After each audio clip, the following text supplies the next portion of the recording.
할렐루야. 오예배에 참석하신 우리 성도님들 주님의 이름으로 환영하고 또 축복합니다. 우리 시간 사도행전의 말씀을 갖고 부활신앙의 중요성이라는 제목으로 함께 말씀을 살펴보고자 합니다. 이제 다시 정상으로 돌아서 사도신경을 좀 보려고 합니다. 모르셨죠? 제가 오예배 때마다 사도신경을 함께 보고 있다는 이 사실을 모르셨죠? 모르셔야 늘 말하는 거죠. 저는 늘 유익한 일을 하는 겁니다. 사도신경에서 우리가 그래서 지난번에 살펴봤던 게 바로 예수님이 무덤에 장사되셨다라는 걸 살펴봤죠.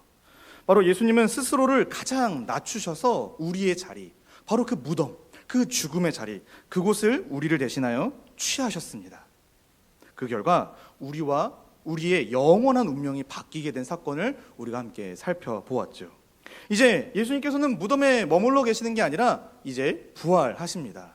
그래서 제가 이제 한 2달 정도 이 설교를 안 하니까 어떤 생각이 들었냐면은 예수님이 계속 무덤에 머물러 계시는구나.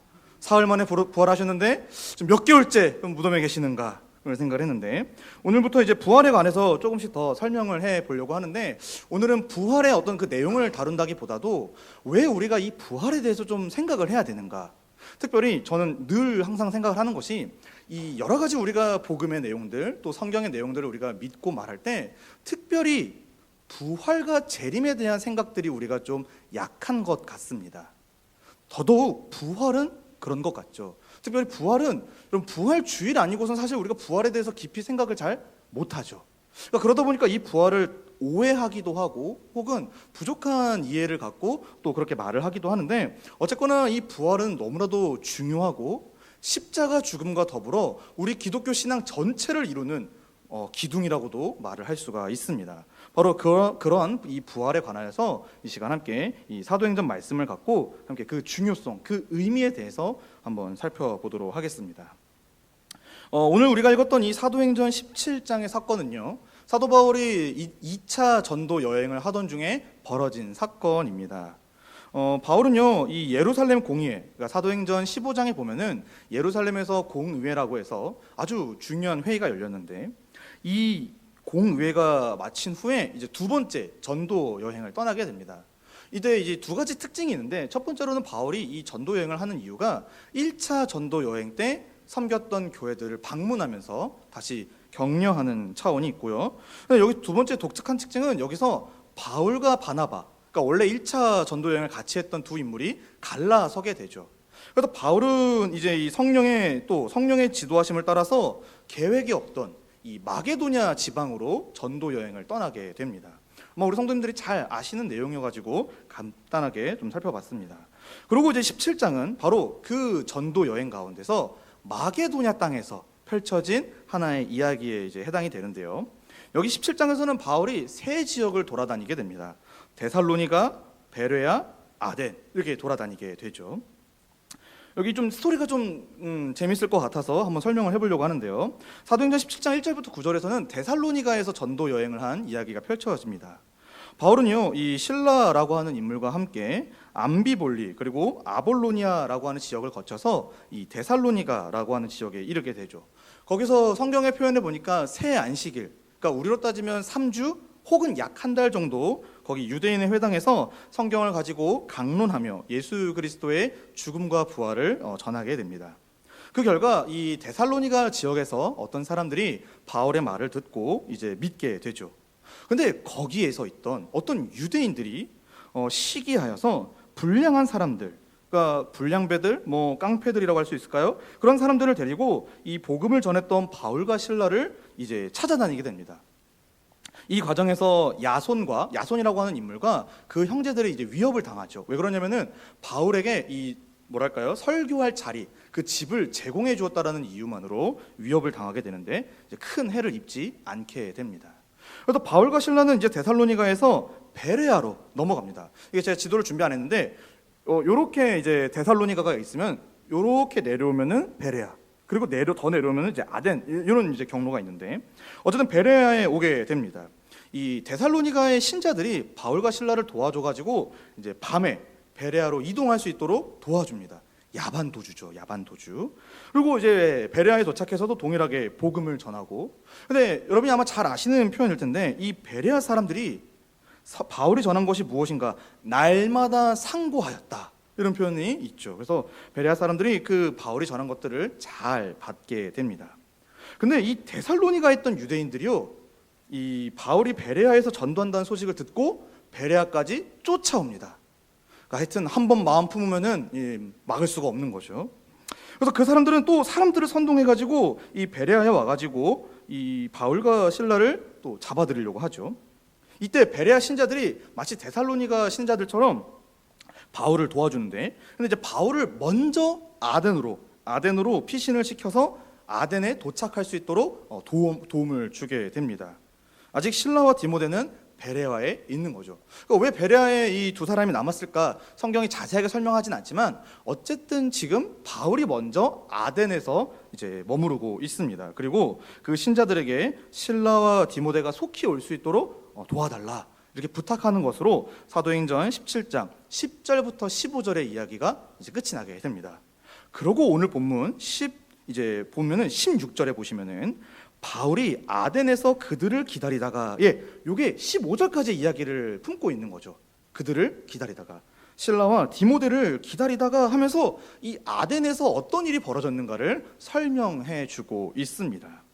그래서 사실 오늘 우리가 읽었던 부분은 이 바울의 설교 부분인데, 오늘 이 16절부터 34절까지를 좀 폭넓게 한번 다루면서 아덴에서 무슨 일이 있었는가, 그리고 그것이 오늘 우리에게 어떤 교훈이 되는가를 한번 좀 생각해 보도록 하겠습니다. 먼저 16절과 17절에 자세하게 읽지는 않겠습니다. 큼직큼직하게 한번 설명을 해보겠습니다. 16절과 17절에 보시면은 바울이 아덴에서 여러 사람과 이 변론을 하는 장면이 나오게 되죠. 아까 설명했듯이 바울은 이 아덴에서 실라와 디모데를 기다리고 있는 상황이었습니다. 근데 거기 보면은 그 성에 우상이 가득한 것을 보고 마음에 격분했다라고 기록하고 있죠. 여러분, 여기서 이제 아덴이라고 하는 도시가 어떤 곳인가를 잠깐 좀 알 필요가 있는데, 아덴, 아테네 이렇게 좀 설명하죠. 이 아덴은요, 지혜의 여신, 그러니까 그리스 로마 신화 중에 한 명인 그 지혜의 여신 아테나의 이름을 따서 지은 도시입니다. 그래서 여기가 키비소스 강과 일리소스 강 중간에 있고 아크로폴리스라고 높은 지역의 중심으로 그런 이제 도시라고 합니다. 저도 안 가봐서 모르겠는데 한번 기회가 되면 제가 갔다 와서 설명해 드리겠습니다. 갈 시간 있을까요? 어쨌든 이 아덴은 그런 도시였죠. 아덴은요, 특별히 이 아가야, 이 유럽 쪽의 지역인데, 여기에 핵심 도시로서 최고의 정치적, 문화적, 그런 예술적 도시로 이름이 날렸다고 합니다. 특별히 이 철학이 발달을 했는데, 그래도 그 유명한 철학자 소크라테스, 플라톤, 그러니까 이런 사람들이 이 지역에서 활동을 했다라고 하죠. 또 우리가 이따가 보겠지만은 에피쿠로스, 스토아, 그러니까 이런 철학자들을 중심으로 모인 그런 철학 학파, 그러니까 이런 것들이 이제 있을 만큼 이 도시는 철학이 굉장히 발전한 도시였습니다. 아주 왕성했던 도시였죠. 그럼 이 말은 바꿔 말하면 어떤 말이냐면, 이 도시 자체는 지금 허다한 신들과 그리고 사람들을 기분 좋게 하는, 그러니까 사람들에게 뭔가 그러니까 성취감을 느끼게 하는 그런 사상들, 아름답다고 여겨질 만한 그런 우상들이 가득한 도시였다라는 것을 우리가 좀 알 수가 있죠. 그곳에서 바울이 이렇게 둘러보니까 곳곳마다 우상이 있는 겁니다. 그걸 보고 뭐라고 표현합니까? 마음에 격분하여. 여러분, 이 격분하다라고 하는 단어가요, 분노하게 하다, 화나게 하다, 이렇게 뜻이 있는데, 이게 되게 재밌는 게 이 형태가 미완료 형태라고 해가지고 복잡한 얘기인데, 뭐냐면은 바울이 아덴에 있는 동안 끊임없이 화가 난 상태였다라는 것을 의미합니다. 그러니까 바울이 곳곳마다 우상을 보니까 계속 화가 나는 거죠. 아니, 어떻게 우상이 이렇게 있지? 이게 뭐야 다? 이게 무슨 짓거리야? 이러면서 계속 화가 나. 여러분, 이거 좀 이상하지 않나요? 바울이 왜 이렇게 화를 내죠? 계속 화를 내는 그런 상태였다. 그래서 17절에 뭐 하냐면은 17절에 회당에서 유대인과 경건한 사람들과 또 장터에서는 날마다 만나는 사람들과 변론하니라고 말하고 있습니다. 그러니까 화가 나가지고 뭐 하냐면요, 우리로 말하면 교회에 들어가서 성경을 갖고 토론을 하고, 화가 너무 나가지고 시장에 가서 성경을 갖고 토론하는 겁니다. 좀 이상하지 않습니까?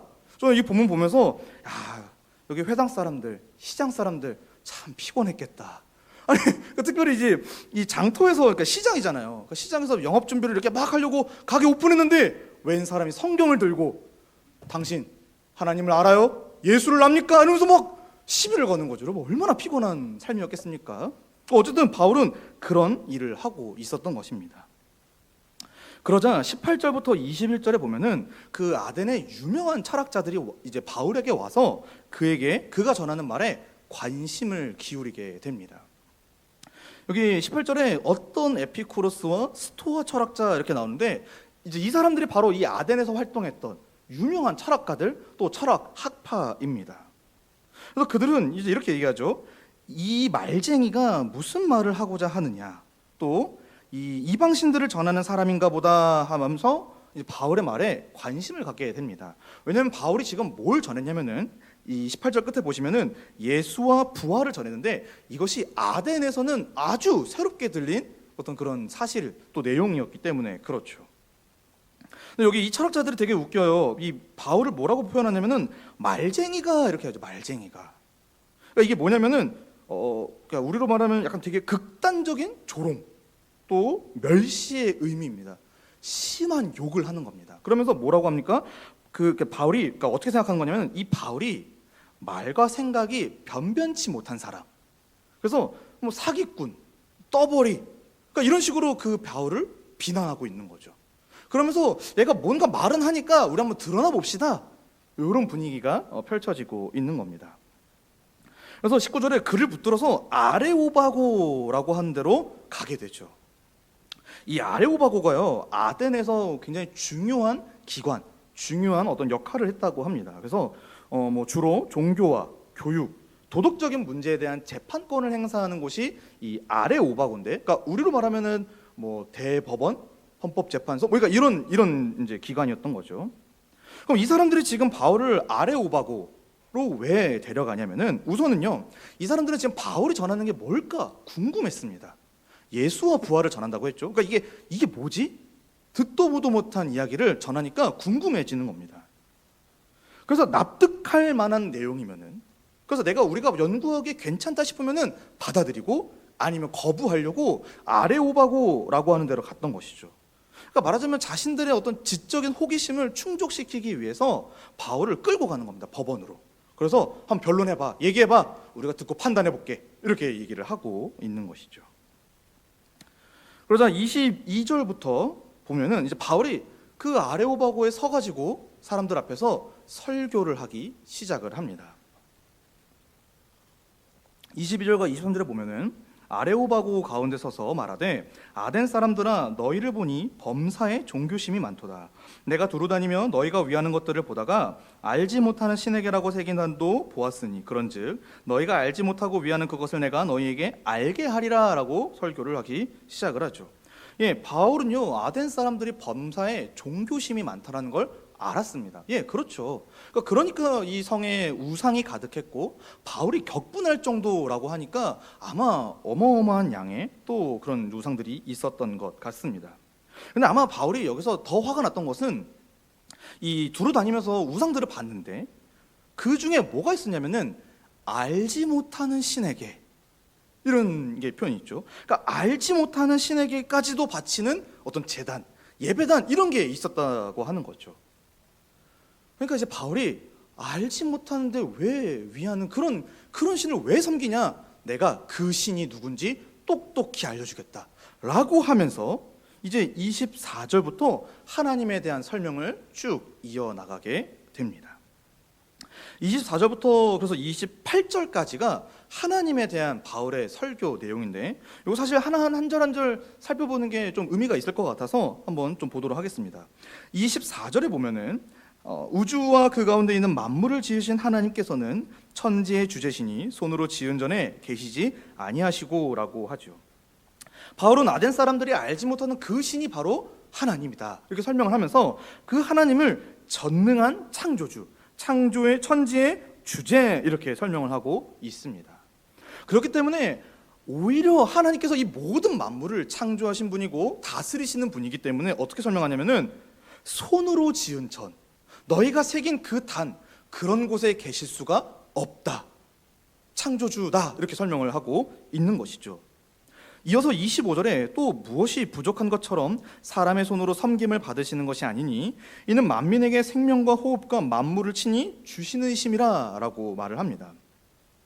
그래서 하나님이 무엇이 부족해가지고 너희들에게, 사람들에게 자기를 위한 단을 새기라고 요구하시는 분이 아니다. 오히려 하나님은 어떤 분이냐면은 만민에게 생명과 호흡과 그런 것들을 주시는 분. 너희는 너희가 준다고 생각하지만 실제로는 하나님이 천지의 주제로서 모든 것을 주시는 분이다. 이렇게 설명을 하고 있는 것입니다. 그래서 바울이 지금 하나님을 이 25절까지 설명을 했을 때 어떤 분으로 우리가 또 정리를 해볼 수 있냐면, 첫 번째로 하나님은 초월하시는 분입니다. 두 번째로 내재하시는, 그러니까 우리 가운데 사람과 더불어 관계를 맺으시는 하나님이시죠. 그게 각각 24절, 25절에 설명을 하고 있는 것입니다. 그러니까 달리 말하면은 사람 밖에서 일하시지만 동시에 사람과 함께 관계를 맺으시며 사람의 행복을 위해 일하시는 분, 그분이 바로 창조주 하나님이다. 너희가 알지 못했던 그 신이 바로 그분이다. 이렇게 설명을 하고 있는 것입니다. 계속해서 볼까요? 26절에 보시면은 인류의 모든 족속을 한 혈통으로 만드사 온 땅에 살게 하시고 그들의 연대를 정하시며 거주의 경계를 한정하셨으니, 여기서 지금 바울이 말하는 한 혈통이라고 하는 것은요, 뭐 어렵게 생각하지 않아도 우리가 다 알고 있는 그 사람입니다. 바로 첫사람 아담이죠. 하나님은 아담 안에서, 그러니까 그 첫사람이고 인류의 대표였던 그 아담 안에서 인류의 모든 족속을 만드셨습니다. 실제로 창세기를 읽어보면, 또 그 족보들을 읽어보면 아담에게서 많은 족속이 퍼진 것을 우리가 볼 수가 있죠. 그래서 그들에게 일정한 연대와 국경을 정해주어 온 땅을 살게 하셨다라고 지금 바울이 설명을 하고 있는 겁니다. 근데 왜 하나님께서 이 한 혈통 안에서 온 인류, 온 족속을 만드시고 그들에게 연대와 또 어떤 그런 경계를 만드시냐 이렇게 했을 때 27절에 이는 사람으로 혹 하나님을 더듬어 찾아 발견하게 하려 하심이로되 그는 우리 각 사람에게서 멀리 계시지 아니하도다. 그러니까 하나님이 사람을 만드시고 한 사람 아담 안에서 모든 인류를 만드시고 그리고 그들의 각자 시간과 공간, 연대와 거주를 주신 까닭이 뭐냐?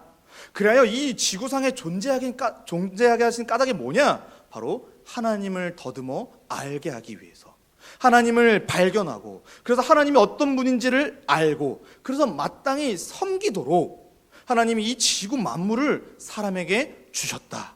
이렇게 지금 설명을 하고 있는 것이죠. 그래서 우리 각 사람에게 하나님이 멀리 계신 분이 아니다. 물론 그분 자체는 초월하여 계시는 분이지만 우리와 가까이 지내시는 하나님이시다. 그러니까 이렇게 하나님을 설명해 나가고 있는 것이죠.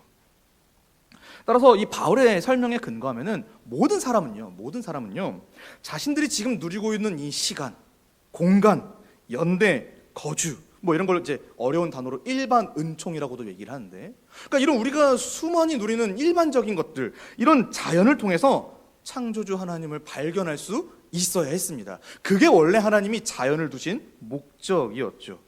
그래야 자신들이 하나님을 힘입어 살며 기동하며 존재하는 그의 소생, 그의 자녀, 그에게서 난 피조물인 줄을 알아야 했다라고 지금 바울이 하나님에 관하여 그리고 우리 사람에 관하여 설교를 하고 있습니다. 근데 이 에덴 사람들이 어떻게 했죠? 그걸 알지 못하고, 그러니까 하나님인 줄을 모르고, 그래서 어떻게 합니까? 알지 못하는 신이라고 하나님을 형상화하며 우상을 만들어 버린 겁니다. 바울은 그걸 지금 꼬집고 있는 거죠. 그래서 그들은 하나님을 깨닫지 못했고 알지 못하는 신을 위한 단을 만들어 섬겼습니다. 말하자면 하나님이 자기를 이렇게 알려주시는데, 적극적으로 알려주시는데 모른 척, 외면했다, 너희가 그런 죄를 범했다, 이렇게 지금 설명을 하고 있는 것입니다. 29절부터는요 그래서 아덴 사람들에게 회개하라 라고 촉구하는 내용이 등장하게 됩니다. 29절에 보시면은 이와 같이 하나님의 소생이 되었은즉 하나님을 금이나 은이나 돌에다 사람의 기술과 고안으로 새긴 것들과 같이 여길 것이 아니니라. 이게 28절의 말씀을 그대로 받는 거죠. 하나님이 이런 창조주이시고 너희에게 오히려 생명을 주시고 시간을 주시고 공간을 주신 분인데 너희가 어찌 그 하나님을 피조물 가운데 가둬두냐? 그럴 수 없다.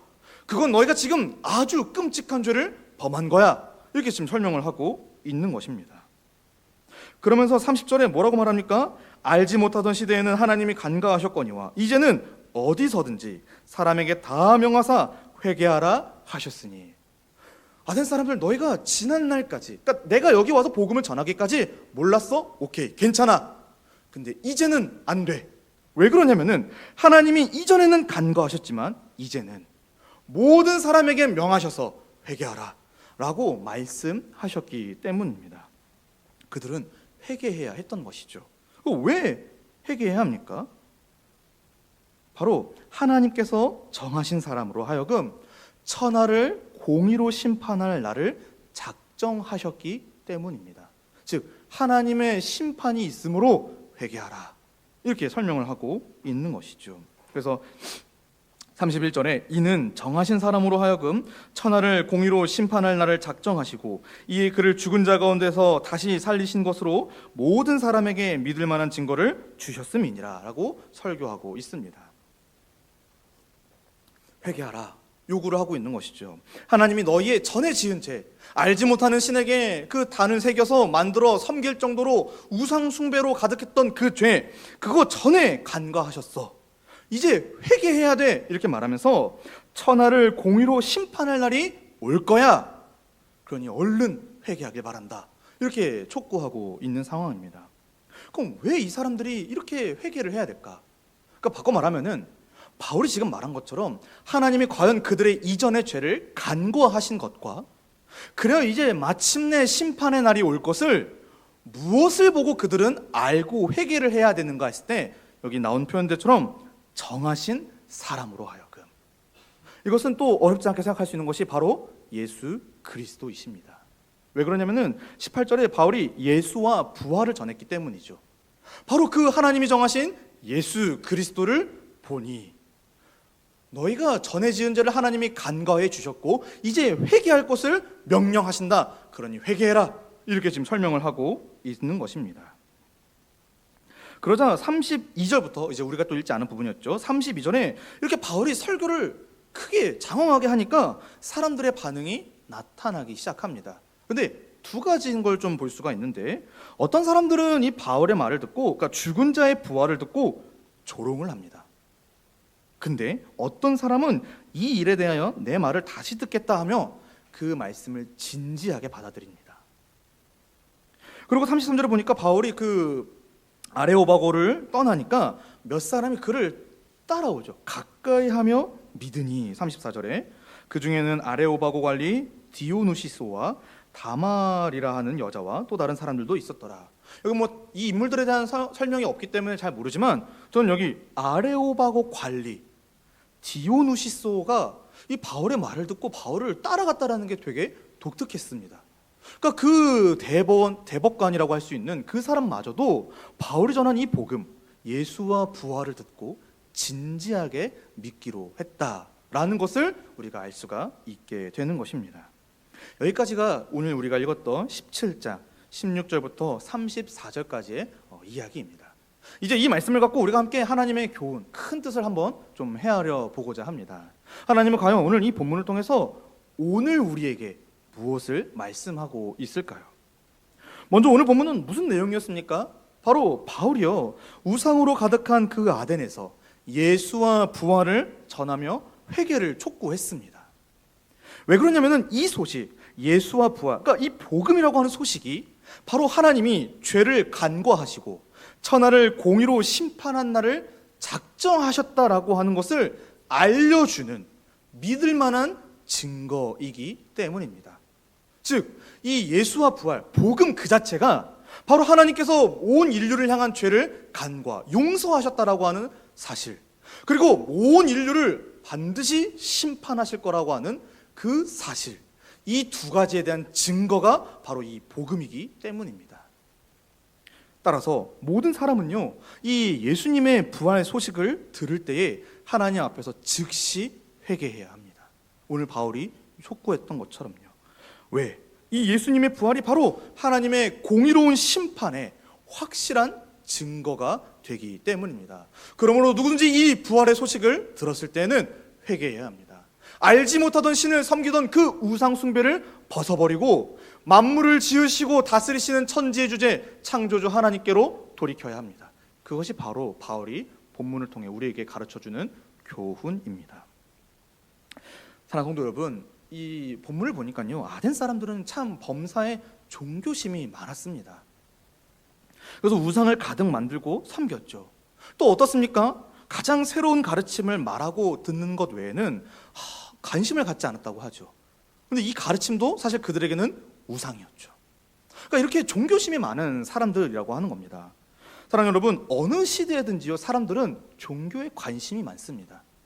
이 시대에도 마찬가지죠. 이 시대에 과학이 발전하고 문명이 발전하면서 종교가 없어진 것 같습니까? 아니요, 종교는 지금도 남아 있습니다. 오히려 새로운 형태의 종교들이 우후죽순처럼 나타나고 있지요. 그러면서 종교, 또 자신들의 욕구를 채워주는 어떤 새로운 가르침들, 새로운 어떤 문명들, 새로운 기술들, 그러니까 이런 것들에 이 시대의 사람들도 마찬가지로 관심을 갖고 있습니다. 그러니까 이 아덴 사람들이나 사실 우리가 살아가고 있는 이 21세기 사람들이나 별반 다를 게 없지요. 그래서 자신들은 이런 종교, 이런 여러 가지 것들을 추구함으로써 이 마음에 채워지지 않는 공허함을 어떻게 해서든지 달래고자 합니다. 그러면서 정작 하나님에게는, 그래서 이 모든 만물을 지으신 하나님에게는 관심이 없죠. 근데 어떻습니까? 그 공허함이 채워집니까? 아니요, 절대 채워질 수가 없습니다. 오히려 하나님을 떠난 죄인이기 때문에 이 공허함의 문제뿐만이 아니라 우리가 존재하는 이 기초, 반석이 없기 때문에 우리는 공허한 상태로 떠다니는 자들이 되고 마는 것이죠. 그러니까 어떻습니까? 어느 하나 객관적인 기준을 갖고 객관적인 진리를 갖고 말하고 행동할 수가 없고, 그래서 네가 말하는 것도 옳고 내가 말하는 것도 옳고 우리 모두 다 옳아, 진리는 없어. 이것이 우리 시대에 통용되는 사회 분위기입니다. 약간 2월달에 했던 강의 복습 같은데요? 좋네요. 그런 사회 속에서 우리가 살아가고 있는 것입니다. 오히려 창조주 하나님을 또 심지어는요, 피조물로 형상화하여 그것을 섬기며, 그래서 하나님의 영광, 하나님의 이 거룩하심을 훼손하고 모독하는 것이 바로 우리가 살아가는 이 현대의 사람들입니다. 어쩌면요 우리도 그러한 현대인들 중에 한 명일지도 모릅니다. 어쩌면 우리도 이 아덴 사람들처럼 알지 못하는 신에게 절하며 숭배하며, 그래서 그게 마치 하나님인 것처럼 떠들고 믿으며 살아가고 있을지도 모릅니다. 우리 믿음을 점검해 볼 필요가 있죠. 근데 여러분, 이게 왜 문제가 됩니까? 바로 이 일이 하나님의 영원한 진노를 쌓는 일이기 때문입니다. 하나님께서 창조주로서 분명히 만물에 자기를 보여 알리셨는데, 로마서 1장 18절 이하의 말씀처럼 자기를 분명히 보여 알리셨는데, 그래서 우리가 자연 만물을 볼 때마다, 해와 달이 바뀌는 것마다 볼 때마다, 하나님이 정말 살아계셔서 이 모든 만물을 움직이고 계시는구나, 이걸 분명히 알 수 있는데, 우리 죄인들은 어떻습니까? 그걸 신으로 만들죠. 그 지으신 하나님을 경배하는 것이 아니라 그 해와 달 그 자체를 하나님으로 섬기며 숭배하는 것이 우리 어리석은 사람들의 모습인 것입니다. 바로 이러한 상황 속에서 바울이 핵폭탄 같은 말을 전하고 있는 겁니다. 창조주 하나님께로 돌이켜라. 그게 바로 우리가 살펴봤던 22절 이하의 바울의 설교 내용인 것입니다. 바울은요, 이 아덴 사람들의 상태에 격분했습니다. 그들이 전능하신 창조주 하나님을 알아 그분에게로 돌이키기 위해 예수와 부활을 증거했던 이가 바로 바울입니다. 사랑하는 여러분, 복음은요 어느 시대, 또 어느 지역, 어느 민족을 막론하고 항상 좋은 소식입니다. 이걸 믿으십니까? 특별히 왜 좋은 소식입니까 했을 때, 바로 하나님의 진노를 쌓고 있던 이 죄인들을 향하여 그 진노를 벗어나고 하나님이 준비하신 영원한 복과 안식에 참여할 수 있다. 그래서 우리에게 좋은 소식이 되는 것이지요. 그러나 동시에요, 죄인들을 향한 엄중한 경고이기도 합니다. 무엇입니까? 바로 하나님이 제시하신 이 구원의 길을 의지하지 않는 자, 믿지 않는 자, 돌이키지 않는 자는 마땅히 그 죄에 대한 마땅한 진노, 형벌을 받게 될 것이다. 책임지게 될 것이다. 바로 그렇기 때문에 복음은 우리 죄인들을 향한 구원의 소식이자 또한 심판을 내세우는 하나님의 엄중한 경고이기도 한 것이지요. 사랑하는 성도 여러분, 그래서 복음은요 뭘까 이렇게 생각했을 때 온 인류를 향하여 울리는 하나님의 경종, 사이렌입니다. 이 복음이 지금 선포된 이 순간 얼른 즉시 죄인들은 회개하고 하나님께로 돌아와야 하는 것이지요. 여기서 잠깐 또 복음에 대한 이야기를 더 깊게 좀 해보려고 합니다. 사랑하는 여러분, 왜 우리가 이 복음을 지금 들어야 합니까? 왜 이 복음이 우리에게 복음입니까? 했을 때 아담을 비롯하여 온 인류가요 창조자요 또 만물의 왕이신 하나님을 거부했습니다. 심지어 그분을 적극적으로 대적하여 자신이 하나님과 같이 되어 왕이 되고자 했던 것이 바로 우리 사람들이었죠. 그 결과 하나님이 준비하신 이 복, 안식, 그 영원한 행복한 삶에서 쫓겨나 죄와 사망, 이 가장 고통스러운 불행한 인생이 된 것이 바로 우리에게 벌어진 일 아닙니까? 그래서 인류는요 참된 행복을 꿈꿔왔습니다. 나름대로 행복을 만들려고 노력을 했죠. 유토피아, 어떻게든 자신들이 이 행복한 세상 만들 수 있을 거라 했습니다. 절대 불가능했습니다. 그런데 그들이 우리였죠. 사실 우리였죠. 근데 그 우리가 다시 하나님의 복과 안식에 참여할 수 있게 되었다. 이 소식이 지금 들리게 된 겁니다. 왜요? 바로 하나님이 보내신 이 아들 예수 그리스도께서요 우리가 그 죄에 대해서 또 하나님의 의에 대해서 해결해야 할 그 모든 문제들을 단번에 이루셨기 때문입니다. 예수님께서 하나님께 우리를 대신하여 순종하셨죠. 또 어떻게 하셨습니까? 십자가에 달려 죽기까지 하셨습니다. 그래서 우리 죄인 한 사람, 또 우리 모든 사람을 위한 구원에 필요한 일이 이 예수 그리스도 한 사람에 의해서 다 이루어지게 된 것입니다. 그리하여 이 예수님의 순종 그리고 죽음은요 하나님을 만족해 했습니다. 그 거룩한 진노, 우리를 향하여 진노하시는 하나님을 만족하게 하여서 더 이상 하나님이 우리를 향하여 진노하지 않도록 누그러뜨리셨고, 또 우리 죄인을요 흑암의 권세에서 속량하는 값, 그리하여 우리가 죄의 지배에서 벗어나도록 만든 사건이 되는 것입니다. 그 결과 하나님과 우리 죄인들이 결코 화해할 수 없었는데, 결코 함께 살아갈 수가 없었는데 이 예수 그리스도의 십자가 형벌도속의 죽음으로 말미암아 하나님과 사람이 다시 이전처럼 화목하게 지내는 것이 가능해졌다.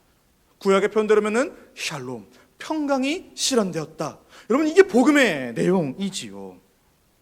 근데 그럼 여기서 부활은 뭡니까? 이렇게 했을 때 바로 이 일들이 확실히 이루어졌음을 증명하는 것이 바로 예수님의 부활입니다. 이 복음이 정말 사실인가? 정말 예수님의 한 사람으로 우리의 모든 구원이 다 이루어졌는가? 그걸 무엇으로 알 수 있습니까? 부활하신 예수를 보면 알 수가 있게 되는 것입니다. 그래서 예수님의 부활은요 그분의 순종과 죽음이 참으로 우리 죄인들을 대신하는 일, 하나님을 만족하게 하는 일, 그 일의 결정적인 증거가 되는 것입니다. 그래서 죄인을 향한 하나님의 구원과 심판이 이미 이루어졌고 또 앞으로 완성될 것임을 보증하는 것이 바로 예수님의 부활이지요. 따라서 부활 소식은요 인생들에게 격렬하게 외치는, 마치 이 바울과 같이 격렬하게 외치는 하나님의 경종입니다.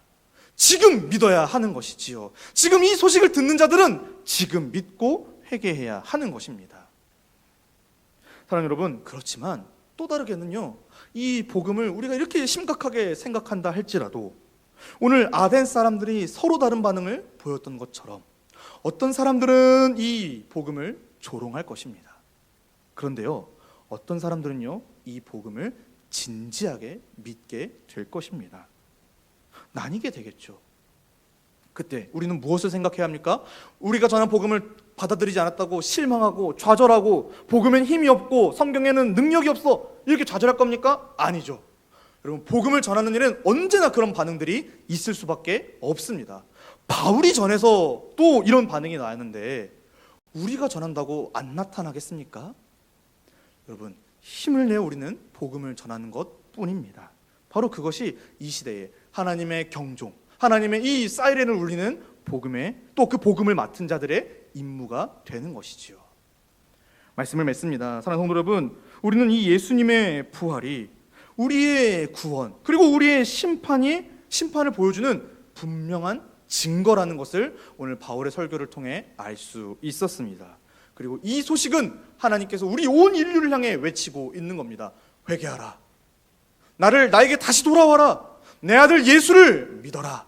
바로 이 소식을 우리가 듣고 믿어 이 자리에 앉아 있는 것이고, 그리고 사랑하는 여러분, 아직 이 소식을 듣지 못한 자, 그리고 아직 이 경종, 이 심각성을 모르는 자들이 우리 교회 밖에 많이 있습니다. 그럼 우린 어떤 삶을 이번 한 주 살아가야 하겠습니까? 우리도 경종을 울려야 합니다.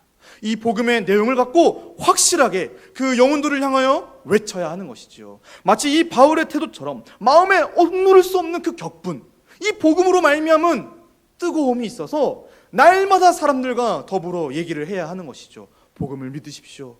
예수를 믿으십시오. 그가 죽고 부활하셨습니다. 우리 한번 믿어봅시다. 이게 바로 경종을 울리는 이 시대에 하나님이 우리 교회들에게 요구하시는 모습이라고 생각이 듭니다.